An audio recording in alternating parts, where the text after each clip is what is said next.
네, 안녕하세요. 저는 스스부스 아나운서 윤성입니다. 안녕하세요. 저는 독서를 사용하는 독서가 김예찬이라고 합니다. 네, 안녕하세요. 아직 졸업을 못한 만학도 신재현이라고 합니다.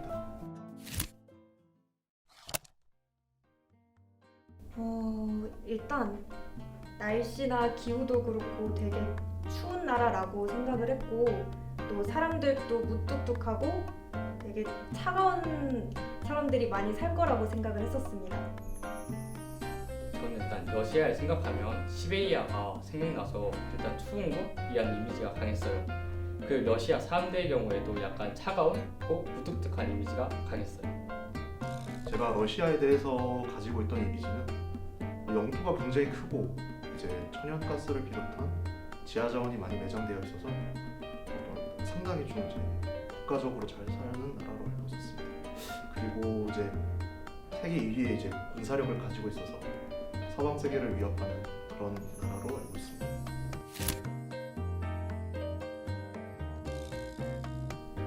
네, 일단 제가 가지고 있는 각 나라별 이미지가 정말 단편적인 이미지일 뿐이구나.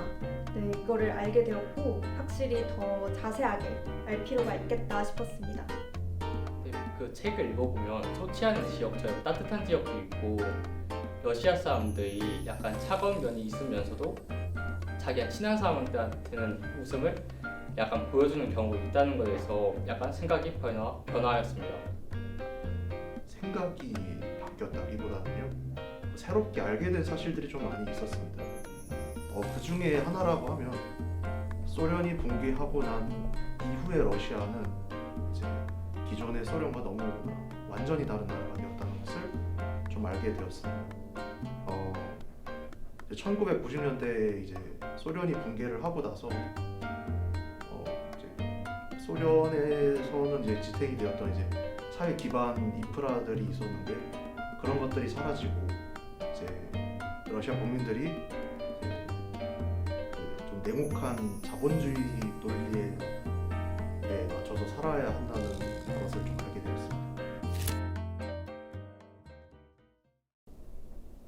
네, 한국은 일단 개인을 조금 존중해주는 사회로 바뀔 노력이 필요하다고 생각을 하는데요. 이러한 점에서 러시아의 개인주의적인 정서를 한국 사회에 접목해볼 필요는 있다고 생각을 합니다. 저는 러시아의 개인주의 정서에서 저희가 배울 수 있는 점을 배우고 또 저희 공동체주의에서 좋은 점을 유지하되 러시아의 개인주의적 입장을 약간 받아들이는 것도 좋다고 생각해요. 저는 이제 주신 질문 이제 잘 보고 이제 생각을 해봤는데 이제 우리나라도 공동체주의가 강한 나라라고 할 수 있나 싶었어요. 이제 저희 이제 윗세대 분들 있죠. 우리나라로 따지면 이제 X세대 분들 1970년대에 태어나셔가지고 이제 90년대에 이제 대학교를 다녔던 분들인데 이제 그분들이 이제 막 언론의 주목을 받을 때 이제 개성이 넘치는 아니면은 좀 개인주의 성향이 강한 이라는 이제 수식어가 따라 붙었던 분들이란 말이에요. 그래서 이제 그런 세대가 이제 나타나고 이제 시대가 지나다 보니까 이제 우리나라 사람들도 이제 점점 더 개인주의화 돼가고 있는 것이 아닌가 싶습니다. 그래서 그런 점을 이제 고려해 봤을 때 러시아 사람들이 가지고 있는 개인주의는 우리나라 사람들이 조금은 낯설 수는 있어도 쉽게 받아들일 수 있다고 저는 생각합니다.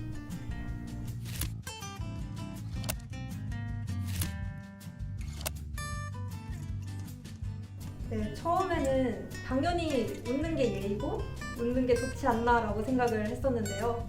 책을 읽으면서 러시아 그들의 문화에서 그들의 입장에서 그 문화를 바라보니까 오히려 웃지 않는 것도 솔직하고 더 매력이 있다라고 생각을 했는데요. 그럼에도 불구하고 저는 아직까지는 많이 웃는 게 좋은 것 같습니다.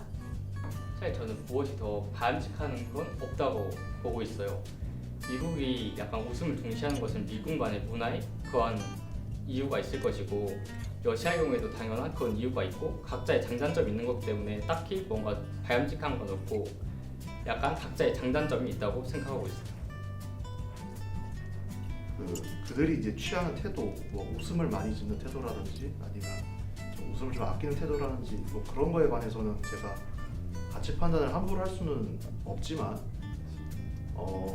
제가 그래도 선호하는 거는요, 그 러시아 사람들의 좀 진중한 모습이 좀 더 저는 선호합니다.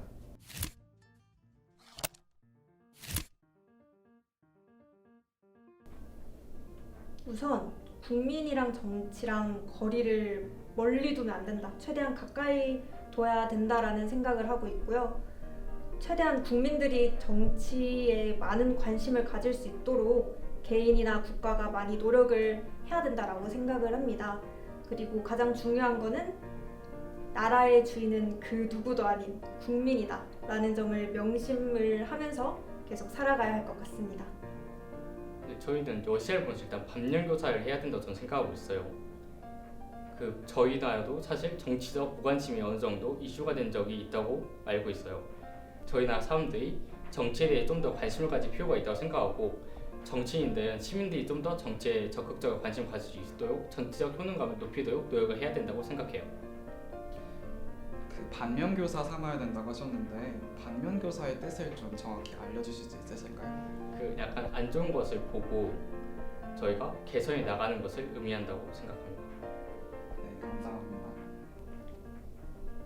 한 나라의 이제 운명은 그 나라를 구성하고 있는 국민들의 어떤 행동에 의해 좌우된다는 것을 또 다시 한번 알게 해주었던 책이었던 것 같아요. 이제 우리나라로 따지면 우리나라 뭐 인권, 자유, 아니면 민주주의를 되게 소중하게 여기긴 하지만, 그게 이제 보편적으로 모든 나라에 이제 똑같이 적용할 수 있지는 않다라는 걸 좀 거기서 깨달은 것 같아요. 그래서 저도 그 사람들이 이제 뭐 그렇게 독재를 하고 인권을 탄압하는 거에 대해서 제가 동의하는 건 아니지만, 그 사람들이 좀 진중하게 좀 생각을 해서 세계와 같이 이렇게 상호작용하면서 어떤 미래를 그려나가야 될지 한번 고민해봤으면 좋겠습니다. 이 책은 러시아에 대한 지식이 넓어지는 책이다 라고 할 수 있을 것 같습니다. 약간 가깝지만 먼 나에 느껴질 수 있는 러시아를 가볍게 볼 수 있는 책이라고 생각합니다. 정확하게 기억나는 건 아니지만 아까 말씀드렸던 내용이랑 좀 일맥상통해요. 소련 붕괴 이후의 러시아는 완전히 다른 나라였다. 그게 좀 저는 굉장히 신선했습니다. 수고하셨습니다.